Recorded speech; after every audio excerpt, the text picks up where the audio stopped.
കോൺസ്റ്റിറ്റ്യൂഷനിൽ എല്ലാവരും ഫണ്ടമെന്റൽ റൈറ്റ്സിനെ പറ്റി സംസാരിക്കുമ്പോൾ there is A fundamental duty. ഒരു ആർട്ടിക്കിൾ 51 ക്യാപിറ്റലെ ഫണ്ടമെന്റൽ ഡ്യൂട്ടിയെ പറ്റി സംസാരിക്കും. ഞാനത് എല്ലാ സ്കൂളുകളും പറയുന്ന കാര്യമാണ്. എന്നെ ഇതിനു മുമ്പ് ഏതെങ്കിലും സ്കൂളിൽ വെച്ച് കേട്ട കുട്ടികൾക്ക് ഞാൻ ഈ പറയാൻ പോകുന്നത് എന്താണെന്നറിയാം. അതിലെ സബ് ആർട്ടിക്കിൾ ജെ എന്ന് പറയുന്നത് ഓരോ കുട്ടിയും ഓരോ സിറ്റിസനും എക്സലന്റ് ആവുക എന്നുള്ളത് ഒരു ഓബ്ലിഗേഷനാണ്, അത് ഡ്യൂട്ടിയാണ്. കാരണം ആ ആർട്ടിക്കിൾ പറയുന്നത് എന്താണെന്ന് വെച്ചാൽ if every citizen becomes excellent, India automatically becomes excellent. ഇത് നശിപ്പിക്കാനുള്ള ഏറ്റവും വലിയ വഴി എന്താ? ഇപ്പോൾ ഉള്ള ജനറേഷനെ കറപ്റ്റ് ചെയ്യുക.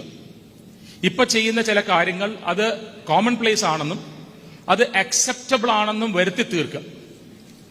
നമുക്ക് വരുന്ന ഈ ഡ്രഗ് അബ്യൂസ് എന്ന് പറയുന്ന സമയത്ത് ഡോക്ടർ ലക്ഷ്മി അത് വളരെ ഡീറ്റെയിൽ ആയിട്ട് നിങ്ങൾക്ക് പറഞ്ഞു തരുമെന്ന് ഞാൻ പ്രതീക്ഷിക്കുന്നു.